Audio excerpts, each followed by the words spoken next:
வணக்கம். வாழ்க வளமுடன், வாழ்க வையகம். உலகத்து மக்கள் அனைவரும் எல்லா நாட்களிலும் எல்லா நன்மைகளும் பெற்று என்றென்றும் மகிழ்ச்சியா இருக்கணும்னு வாழ்த்துறோங்க. இன்றைக்கு நான் என்ன சொல்ல வேண்டும்?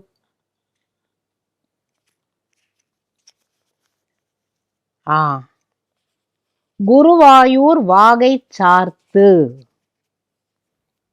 குருவாயூர் வாகை சார்த்து.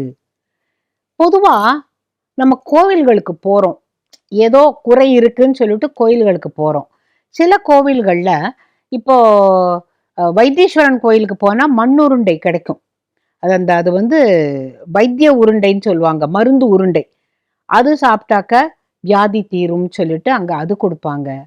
சில கோவில்கள்ல இப்ப நான் போன எங்க ஆதிக்குடியில முழங்கால் வலி தீர்றதுக்கு ஒரு 8 எண்ணெய்கள் சேர்ந்த ஒரு மூலிகை எண்ணெய் கொடுக்குறாங்க. இத தடவிக்கிட்டாக்க வலி சரியா போகும் அப்படின்னு சொல்றாங்க. இந்த 8 எண்ணெயில முக்கியமா என்ன சொல்றாங்கன்னா, தேங்காய் எண்ணெய், நல்லெண்ணெய், நல்ல பசு நெய், அப்புறம் இலுப்பெண்ணெய், வேப்பெண்ணெய், இன்னும் ஒரு 3 மூலிகை எண்ணெய். இதெல்லாம் சேர்ந்துதான் அந்த சுவாமிக்குன்னே ஒரு தைலம் காய்ச்சறாங்க. முக்காவாசி இந்த காய்ச்சற தைலம் எல்லாமே வாசனை ஒரே மாதிரி இருக்கு. ஸ்ரீவில்லிபுத்தூர்ல ஆண்டாளுக்கு அந்த தைலக்காப்பு சாத்துற பொழுது ஒரு தைலம் அவ்வளவோ நல்லா காய்ச்சி அவளுக்கு அப்படியே தலையில தடவி அதை ஸ்நானம் பண்ண வைக்கிறதெல்லாம் என்ன அழகா இருக்கும் தெரியுமா? அந்த மாதிரி ஒரு கோவில்லையும் தருவாங்க. குருவாயூர் கோவில்ல கூட தோல் வியாதி சரியா போகணுங்கிறதுக்காக ஒரு எண்ணெய் தராங்க. சரி, அந்த எண்ணெயில என்ன ஸ்பெஷாலிட்டி அப்படின்னு கேட்டாக்க அதுதான் குருவாயூர் வாகை சார்த்து. இந்த கதைக்கு வரேன். குருவாயூர்கிட்ட காஷு அப்படின்னு ஒரு பையன் இருந்தான், ஒரு சிறுவன். எல்லார்கிட்டையும் பிச்சை எடுத்து சாப்பிட்டு பார்த்தான். அவனுக்கு அதெல்லாம் போறல. சரி போ, நான் உயிரை மாய்ச்சிக்கலாம் அப்படின்னு சொல்லிட்டு ஒரு குளத்துக்குள்ள இறங்குறான். 4 படி 5 படி 6 படி இது வரைக்கும் தண்ணி வந்துட்டு இது வரைக்கும் தெய்வம் நம்மளை காப்பாற்றவே இல்லை. நான் இன்னும் இறங்கிடுறேன்ன பொழுது நாரதர் கரையில நின்று இங்க வா காஷு அப்படின்னு கூப்பிட்டாராம். நீங்களா கூப்பிட்டீங்க கேட்ட போது, ஆமா இங்க வா. என்ன? இல்லை, எனக்கு வாழ்க்கையே வெறுத்து போச்சு, எல்லார்கிட்டையும் பிச்சை எடுத்து சாப்பிட்டுன்னு இருக்கேன், என் நிலைமை ஏன் இப்படி இருக்கு நாரதரே அப்படின்னு கேட்ட பொழுது, உனக்கு நான் நாரதர்னு தெரியற அளவுக்கு உனக்கு கண்ணு தெரியுது இல்ல? சாதாரண மனுஷனுக்கெல்லாம் நான் கண்ணிலேயே படமாட்டேன். நீ பூர்வ ஜென்மத்துல நன்மையும் செஞ்சிருக்கிற, கெட்டதும் செஞ்சிருக்கிற. அந்த நன்மையெல்லாம் உனக்கு சாப்பாடா கிடைச்சாச்சு. நீ செஞ்ச கெட்டதெல்லாம் தான் இப்போ உனக்கு மனசு வேதனையா இருக்கு. சுவாமி, எனக்கு ஏதானு பண்ணுங்கள் என்ன போய். சரி, இந்தா உனக்கு ஒரு பாத்திரம் தரேன், உனக்கு எப்பப்போ பசிக்குதோ இந்த பாத்திரத்துக்கிட்ட கேட்டேன்னா உனக்கு சாப்பாடு கிடைக்கும், பத்திரமா வச்சுக்கோன்னு சொல்லிட்டு மறைஞ்சு போயிட்டார். அவன் கொஞ்ச நாளைக்கு அந்த பாத்திரம் இருக்கு அப்படிங்கிறதுனால அதுலேருந்து என்னெல்லாம் வேணுமோ எல்லாத்தையும் சாப்பிடுவான். அப்புறம் அலம்பி ஒளிச்சு வச்சிருவான், ஒருத்தருக்கும் தெரியாது. ஒரு நாளைக்கு நினைச்சான், இப்படியே சாப்பிட்டுக்கிட்டு இப்படியே இருந்தா எனக்கு என்ன வாழ்க்கை? எனக்கு வீடு வேண்டாமா, வாசல் வேண்டாமா, வசதி எல்லாம் வேண்டாமா? ஒரு காரியம் பண்ணலாம், திருப்பி குளத்துக்குள்ள இந்த பாத்திரத்தோட இறங்குறேன். நாரதர் வந்தாருன்னா இந்த பாத்திரத்தை நீங்க வச்சுக்கோங்க, எனக்கு இன்னும் மற்றதெல்லாம் தாங்கும்னு கேட்கலான்னு சொல்லிட்டு நேரம் உள்ள போறான். நாரதர் வரல. கடைசியில் அந்த பாத்திரம் மறைஞ்சு போச்சு. இவன் மட்டும் கரைக்கு மேல வந்தான். அடாடா, கையில இருந்த இந்த பாத்திரத்தையும் நம்ம விட்டுட்டோமே, என்ன பண்றது அப்படின்ன பொழுது மகாலட்சுமி பார்த்தாலாம். ஏன் இவனை இப்படி போட்டு பாடா படுத்துறீங்க நீங்க எல்லாரும், அவனுக்கு ஏதாவது அருள் புரியக்கூடாதா அப்படின்னு சொன்ன பொழுது மகாவிஷ்ணு சொன்னாராம், அது காரணம் அல்ல. இவன் ஒரு கோவில் பூஜாரியாக இருந்த பொழுது தன் கடமையை சரியாக செய்யவில்லை. இப்ப நாம நினைக்கிறோம் கோயில்ல பூஜை பண்றதுனால அவர்கள் மேன்மை அடைந்து விடுவார்கள். இல்லை, அங்க அவர்களுடைய கடமையை ஒழுங்கா செய்யலைன்னா காசு மாதிரிதான் அவங்களும் கஷ்டப்படணும் அப்படிங்கிறதுக்காக அவர் சொல்றார். இவன் பூர்வ ஜென்மத்துல ஒரு பூஜாரியா இருந்தான்.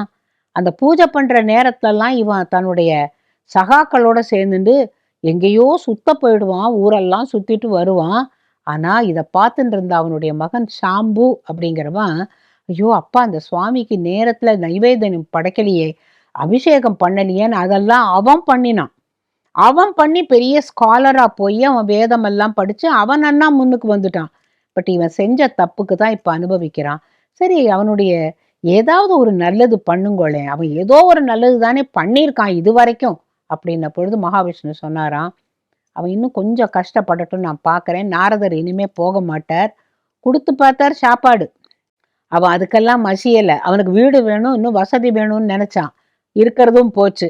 இன்னும் கொஞ்சம் கஷ்டப்படட்டும்ன பொழுது கொஞ்ச நாள்ல இவனுக்கு சாப்பாடும் கிடைக்காம தான் எண்ணினதும் நிறைவேறாததுனால கொஞ்சம் நினைவிழந்து போக ஆரம்பிச்சிட்டான். அந்த நினைவில்லாத நேரத்துல மகாவிஷ்ணு அவன் நேர தோன்றி, காஷு, இப்போ உனக்கு என்ன யாருன்னு தெரியறதா அப்படின்னு கேட்டாராம். எனக்கு சரியா தெரியல, ஆனா தேஜோமயமா ஒரு ஸ்வரூபம் தெரியறது இல்ல. அப்ப நீ ஒரு காரியம் பண்ணு, நீ எனக்கு ஏதான்னு சொல்ல விரும்புறியா? சுவாமி, நான் செஞ்ச தப்பெல்லாம் நீங்க மன்னிச்சுட்டேன்னு சொல்லி என்னை ஏத்துக்கங்க. எனக்கு மறுபிறவி கொடுப்பீங்களோ இல்ல பிறவி இல்லாம வைப்பீங்களோ தெரியாது. நான் இது வரைக்கும் செஞ்ச தப்பெல்லாம் நீங்க மன்னிச்சுட்டேன்னு ஒரு வார்த்தை சொல்லுங்கோ. அதுக்கு மட்டும் அவனுக்கு நினைவு இருந்தது. கண்ணு ஜாஸ்தி திறந்து பார்க்க முடியல. அப்ப அவர் சொன்னாராம், குருவாயூர் கண்ணனுக்கு தினமும் தைலாபிஷேகம் ஆன பிறகு உன்னை பயன்படுத்துவார்கள். என்ன அப்படின்னு கேட்டாக்க, வாகை மரம் கேள்விப்பட்டிருக்கோம். வாகை பூவை சூடினால் வெற்றின்னு அர்த்தம். வாகை சூடி சூரனையே வதைத்ததை எண்ணியே பாராயோன்னு ஒரு முருகனுக்கு ஒரு பாட்டு வரும். அதாவது சூரனை ஜெயிச்ச உடனே அவருக்கு வாகை மாலை சூடுவார்களாம். அந்த வாகை மரமாக பிறப்பாய். அந்த மரத்தோட பட்டையை எடுத்து பொடி பண்ணி, இப்ப நம்ம குழந்தைகளுக்கெல்லாம் எண்ணெய் தேய்ச்சி குளிப்பாட்டிட்டு அரப்பு பொடி இல்லாட்ட சீக்கா பொடி போட்டு தேய்க்கிறோம் இல்லையா, அது போல வாகை மரத்து பொடியை குருவாயூரப்பனுக்கு தினமும் தைலக்காப்பு, அதாவது நிர்மால்ய சேவை முடிந்து தைலக்காப்பு சாத்தி அதன் பிறகு இந்த வாகை பொடியால அந்த எண்ணெய் போக தேய்ப்பாங்க. அந்த வாகை மரமாக நீ பிறப்பாய். உன்னோட கதை மக்களுக்கு புரியணும். அதாவது வாய்ப்பு எளிதில் கிடைக்காது. இறைவனை வழிபடவோ அல்லது மானுட பிறவியோ எளிதில் கிடைக்காது. இந்த கிடைச்ச இந்த பிறவியை நீ வீணடிச்சிட்டேன்னாக்கா திருப்பி நீ புல்லாகி பூடாய் புழுவாய் மரமாகி இப்படி பிறக்க வேண்டியதான். நீ வாகை மரமாவாய்ன்னு சொல்லி ஆசீர்வாதம் பண்ணாராம். இன்னைக்கும் குருவாயூர் அப்பனுக்கு நிர்மால்ய தரிசனம் முடிந்து தைலக்காப்பு சாத்தி அந்த வாகை பொடியால் தான் அவருடைய திருமேனியை அப்படியே தேய்ச்சு திருப்பி ஸ்நானம் பண்ண வைக்கிறாங்க. எல்லாருக்கும் அந்த தைலமும் இந்த வாகை பொடியும் பிரசாதமாக அளிக்கப்படுகிறது. அவன் இத்தனைக்கும் ரொம்ப நல்லவன் இல்லை, ஆனா கடைசியில நாராயணனை பார்க்கக்கூடிய ஒரு பாக்கியம் கிடைச்சதுனால அவன் வாகை மரமாக பிறந்து இன்னைக்கும் நம்ம போனாக்க அந்த தைலமும் கொஞ்சம் தராங்க. அந்த வாகை சாத்துங்கிறத சாத்துறது, சுவாமிக்கு சாத்ததுன்னு சொல்றோம் இல்லையா, வாகை சார்த்துமாக அந்த காஷு என்பவனுடைய கதை நமக்கெல்லாம் மறக்க கூடாது. கிடைத்த இந்த பிறவியை நாம் வீணடிக்க கூடாதுங்கிறதுக்காக தான் இந்த கதையை சொன்னேன். இப்ப மனசுல இந்த பதவி ஆசை அப்படிங்கிற ஒரு சின்ன ஒரு வார்த்தை தோன்றுது. அதனால ஒரு கதை சொல்லலாம்னு நினைக்கிறேன். பதவி ஆசை ஆற விட்டது. இப்போ சாதாரணமா நம்மளுடைய வாழ்க்கையில ஒரு மருமகள், அந்த காலத்துல நான் சொல்றேன், இப்போ இல்ல, ஒரு மருமகள் வந்த உடனேவே இந்த மாமியாருங்கிற பதவிக்கு ஒரு தனி நம்ம இப்படித்தான் இருக்கணும் போல இருக்கு. வீட்டு சாவி கொத்த தன்னுடைய இடுப்பில் வைத்துக்கொண்டு எல்லாரையும் வேலை வாங்க வேண்டும், எல்லாரும் தனக்கு பயப்பட வேண்டும் அப்படிங்கிற ஒரு காலகட்டம் இருந்தது. நான் ஏன் அப்படி சொல்றேன்னு கேட்டாக்க, 1940கள்லாம் அந்த வீட்டு எஜமானியாகிய மாமியார் ஊஞ்சலில் உட்கார்ந்துருப்பாங்களாம் கிராமத்து வீடுகள்ல. கொல்லை பக்கத்துல பசுமாட்டுல பெரிய பெரிய சொம்புல பால் கறப்பாங்க. பாத்திரம் எல்லாம் கிடையாது, ஜோடு தவலை எல்லாம். அப்புறம் பால்காரன் கொண்டு வந்து அம்மா பால் அப்படிமான அந்த கயத்தை தோல்ல போட்டுண்டு, அது ஜோடு தவலை, அது வேற. இந்த அவங்கெல்லாம் சொம்பு நிறைய அப்படியே வழிய வழிய வழிய பால் கறந்துட்டு மருமகள்கள் எடுத்துட்டு வருவாங்களாம். அந்த மாமியார் அத அங்க வெயின்னு சொல்ற வரைக்கும் அவங்க இடுப்புலயே வச்சுட்டு நிக்கணுமா. இப்ப இந்த காலத்தையும் நீங்க அதையும் யோஜனை பண்ணி பாருங்க. இப்ப சொன்னா அதுவார் இங்க இப்படிதான் வைப்பேன், இஷ்டம் இருந்தா நீ எடுத்து உள்ள வச்சுக்கோன்னு சொல்ற காலமா இருக்கு. அப்பெல்லாம் அப்படி எதிர்த்து பேச மாட்டாங்க. ஏன்னு கேட்டா அந்த பதவிக்கு ஒரு மரியாதை.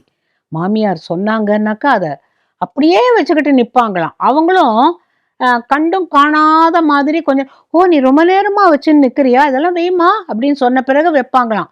அவங்க வேணும்னு தான் செய்வாங்களாம். இவங்கெல்லாம் தனியா உட்காந்து திட்டுவாங்களாம். இதெல்லாம் நான் அந்த காலத்து கதையை கேட்டதுனால இதை உங்களோட பகிர்ந்துக்கிட்டேன். இது இந்த பதவி ஆசைங்கிறது, நான் சொன்னது சின்ன பதவி ஆசை. பெரிய பதவி ஆசை யாருக்கு தெரியுமா? விருத்ராசுரன் அப்படின்னு ஒரு அசுரன். அவன் பயங்கரமான சக்தி பெற்றவன். எல்லா தெய்வங்களையும் வணங்கி அங்க ஜெயிச்சான், இங்க ஜெயிச்சான், பூலோகத்தை ஜெயிச்சான், நேர தேவேந்திர லோகத்துக்கு போயிட்டான். தேவேந்திரனை யாராலும் வெல்ல முடியாது. அவன்கிட்ட வஜ்ராயுதம் இருக்கு. அதனால தேவேந்திரன் சொன்னானா, விருத்ராசுரன் வந்தா என்ன, அவனை ஒரு நிமிஷத்துல நான் அவன் அப்படியே பொடி பொடி ஆக்கிடுறேன்னுட்டு. அவனுடைய வஜ்ராயுதம் கூட வேலை செய்யாத அளவுக்கு அவன் பவர்ஃபுல்லா இருந்தான். விருத்ராசுரன் இந்திரனை அடின்னு அடிச்சிட்டான். இவன் உயிர் பிழைச்சா போரும்னு சொல்லி ஓடி போய் தாமரை தண்டின் அந்த நூல் இருக்குல்ல, அதுக்குள்ள போய் ஒழிஞ்சுண்டு யாராலையும் கண்டுபிடிக்க முடியாதபடி அவன் தபஸ் பண்ணிட்டு இருந்திருக்கிறான். என்னன்னு கேட்டா, வலிமை எனக்கு விருத்ராசுரனை வெல்வதற்கான வலிமை வேண்டும் அப்படின்னு சொல்லி அவன் தபஸ் கிடந்த பொழுது, அப்ப விருத்ராசுரன் பார்த்தானா, இந்திரனே என்ன கண்டு ஓடி போயிட்டான், போடா அப்படின்னு சொல்லிட்டு அவன் திருப்பி வேற உலகங்கள் எல்லாம் ஜெயிக்கிறதுக்காக அவன் போயிட்டான். இந்திரன் போய் ஒளிந்து கொண்டவன் தான். ஏன்னு கேட்டா, எனக்கு போதிய பலம் இல்லை, எனக்கு நிறைய பலம் வேணும்னு சொல்லிட்டு தபஸ் பண்ணும் பொழுது இந்திரா லோகத்துல தலைவனே இல்லை. என்ன பண்றது, யார் சொல்லி என்ன நடப்பது, உத்தருக்கும் ஒன்றும் தெரியல, தலைகீழா மாறி போச்சு. அப்ப தேவர்கள் எல்லாரும் அங்குள்ள சப்த ரிஷிகளுடைய எப்போதும் ஆலோசனையை கேட்பாங்களாம். சுவாமிகளே சொல்லுங்கள், நாங்கள் இப்ப என்ன செய்யறது, நாங்க தலைவன் இல்லாம இந்திரலோகம் நல்லா இல்லையே, எங்களுக்கு எப்படி செயல்படுறதுன்னு தெரியலையே, அவரவர்கள் இலாக்காவை கவனிச்சுப்போம், ஆனா தலைவன் அவன் அல்லவான்ன பொழுது, அப்ப யாராவது 100 அஸ்வமேத யாகம் செய்திருந்தால் அவனை இந்திர பதவிக்கு கொண்டு வரலாம். அதுக்குத்தான் அந்த காலத்துல அப்படி ஒரு அஸ்வமேத யாகத்தை பண்ணுவாங்க. அவ்வளவு அஸ்வமேதம் பண்ணது யாரு அப்படின்னு பார்த்தபோது நகுஷன் அப்படின்னு ஒரு அரசன். அவன் நல்லவன், இவ்வளவு அஸ்வமேத யாகம் பண்ணியிருக்கான், நல்லவன். அவனை கூப்பிட்டு இந்திர பதவியில் அமர வைக்கலாம். அவன் என்னையா, நானா, இந்திரலோகமா, ஓ அது எப்படி இருக்கும்னா, நீங்க வாங்களேன் பாருங்கன்ன உடனே அவன் அங்க பார்க்கறான். சப்த ரிஷிகள்லாம் அவன் அப்படியே போற்றுறாங்க. எல்லா தேவர்களும், யமன், அக்னி, வாயு, வருணன் எல்லாரும் அவனை கும்பிட்ட உடனே, ஓ அப்ப நான் லேசப்பட்டவன் இல்லை, நான் பெரிய ஆளுன்னு நினைச்சுன்னுட்டான். ரம்பை திலோத்தமை எல்லாம் நித்தியம் ஆடுறாங்க, கந்தர்வர்கள் பாடுறாங்கன்னு உடனே அவன் தன்னை மறந்து தலைகீழா செயல்பட ஆரம்பிச்சிட்டான். அதாவது இந்த பதவி மோகம் அப்படின்னு ஒண்ணு இருக்குல்ல, அது அது மிகப்பெரிய வெறி. அது மட்டும் தலைக்கு ஏறிடுச்சுன்னா என்ன செய்யறோன்னு தெரியாது. அந்த மாதிரி ஒரு நிலைமையில அவன் வந்தவன். ஆக மொத்தம் அத்தனை தேவர்களும் எனக்கு அடிமைகளா? ஆமாம் சுவாமி. இந்த 7 முனிவர்களும் நான் சொல்றபடி கேட்பார்களா? சப்த ரிஷிகளும். தேவேந்திரன் சொன்னால் நாங்கள் கேட்போம். நாரதா நான் பாட சொன்னால் பாடுவீரான்னு, ஆஹா பாடுவேன். எல்லாருக்கும் ஒரு மாதிரி ஆயிப்போச்சான். ஏன்னா வந்தவன் அவனை பதவியில உட்கார வச்ச வரைக்கும் ஒழுங்கா இருந்தான். இந்த சுகபோகங்கள் எல்லாம் அனுபவிச்சு நீ பெரிய அமர பதவி, உனக்கு தேவேந்திர பதவின்னு சொன்ன உடனே எங்கேயோ என்னமோ அவன் தலையில ஏறிக்கிச்சே, இவனை என்னடா பண்றது அப்படின்ன பொழுது மிகப்பெரிய விபரீதமான ஒரு ஆசை அவனுக்கு வந்தது. இப்ப இந்திர பதவி எனக்கென்றால் இந்திராணியும் எனக்குத்தானேன்னு ஒரு கேள்வியை கேட்டுவிட்டான். நடுங்கி போயிட்டாங்க எல்லாரும். இந்திர பதவி கொடுக்கலாம், அதுக்காக அந்த பதவியில இருந்தவனுடைய மனைவி உனக்கு மனைவின்னு சொல்லக்கூடாது இல்லையா? அதெல்லாம் கிடையாது. நான் எப்ப தேவேந்திரனோ இந்திராணி எனக்குத்தான் அப்படின்ன உடனே அந்த இந்திராணி வரைக்கும் இந்த விஷயம் போய் சேர்ந்த உடனே அவர் சொன்னா, கடவுளே இப்படி ஒரு அக்கிரமம் நடக்குமா அப்படின்னு சொல்லிட்டு பிரகஸ்பதி கிட்ட ஓடி சுவாமி இது என்ன சுவாமி, இது இப்படி அவன் இவ்வளவு கேவலமா நடந்துப்பான்னு நான் நினைக்கலையே, அவளை வர சொல்லுங்கிறானே சுவாமி. நீ இன்னும் போக வேண்டாம், பேசாம இரு. ஒரு காரியம், நாளைக்கு அவனை உன்னுடைய அந்த புறத்திற்கு வருவதாக சொல்லி அனுப்பு. சுவாமி என்ன இப்படி சொல்றீங்க அப்படின்ன பொழுது, நீ சொல்லி அனுப்பு, நான் பாக்கிய பார்த்துக்கிறேன் அப்படின்னாராம். சரி அப்படின்ட்டு அவனுக்கு என்ன செய்தி போச்சான், நாளை இந்திராணி அவர்கள் தங்களை வர சொல்லி காத்திருப்பாராம். சொன்ன உடனே ரொம்ப நல்லதா போச்சுன்னு சொல்லிட்டு அவன் என்ன சொன்னானா, இந்த சப்த ரிஷிகளுக்கும் என்ன வேலை? சப்த ரிஷிகள்லாம் யாரு? எப்பேற்பட்ட உயர்ந்த முனிவர்கள்.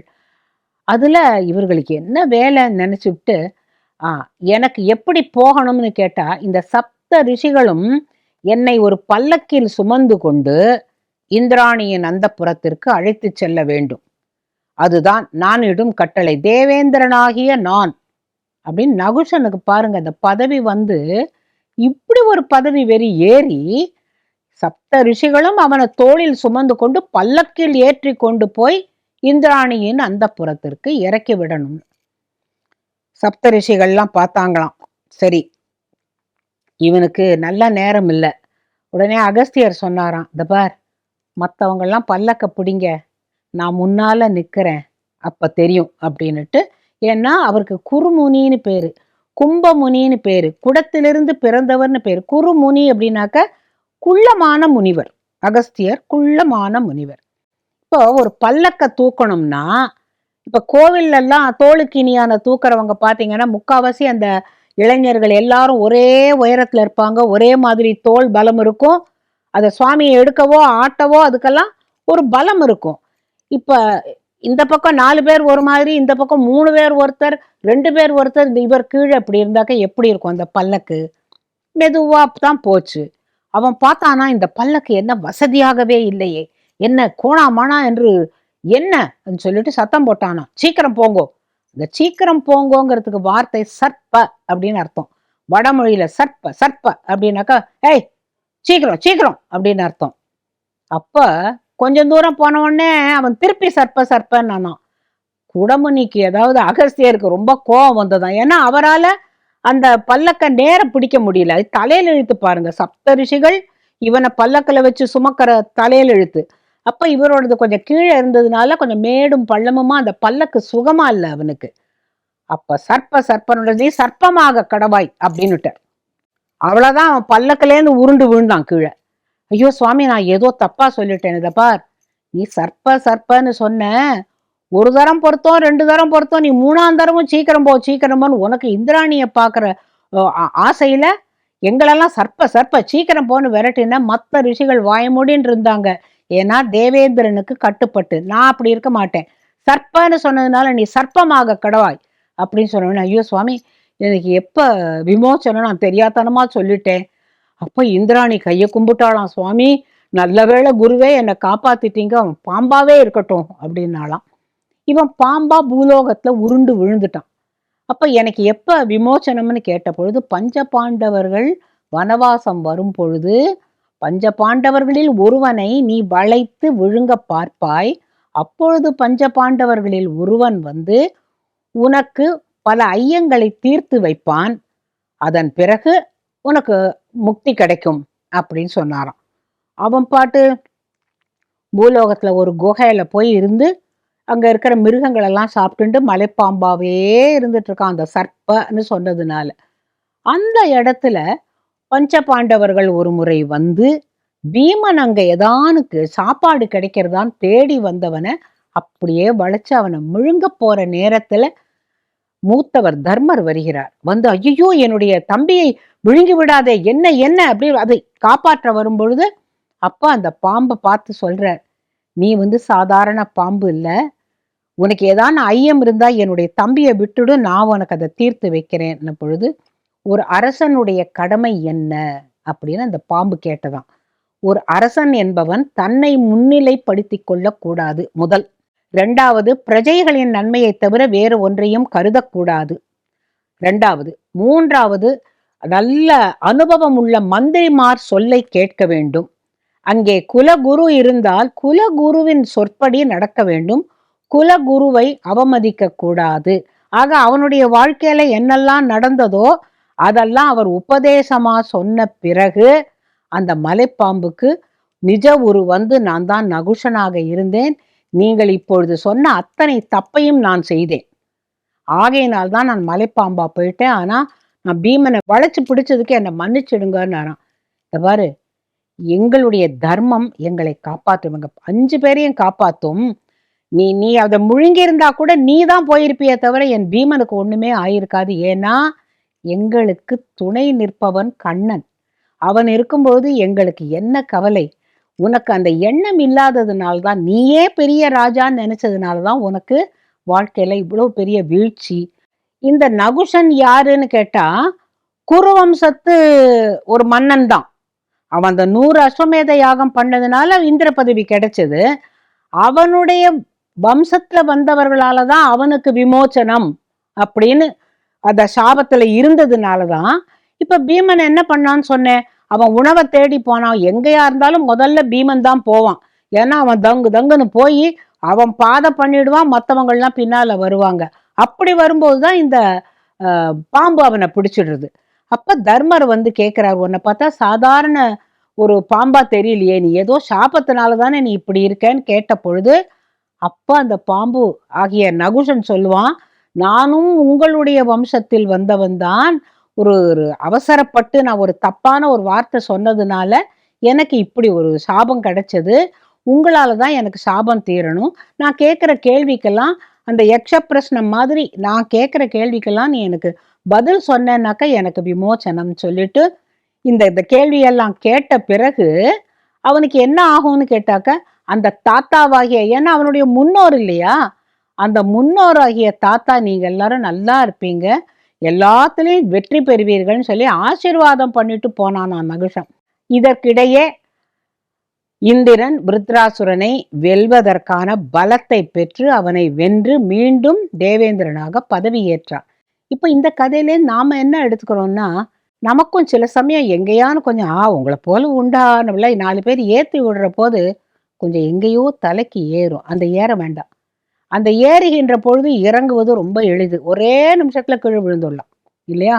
ஆக பதவியோ பதவி இல்லையோ நாம் நாமாகவே இருந்து விட்டோம் என்றால் மற்றவர்களுக்கும் நல்லது, நமக்கும் நல்லது. இந்த மாதிரி கதைகள் எல்லாம் நிறைய மகாபாரதத்துல எல்லாம் ராமாயணத்துல எல்லாம் நிறைய வச்சிருக்கிறாங்க. எதுக்கு? நமக்கு பாடம் சொல்லத்தானே.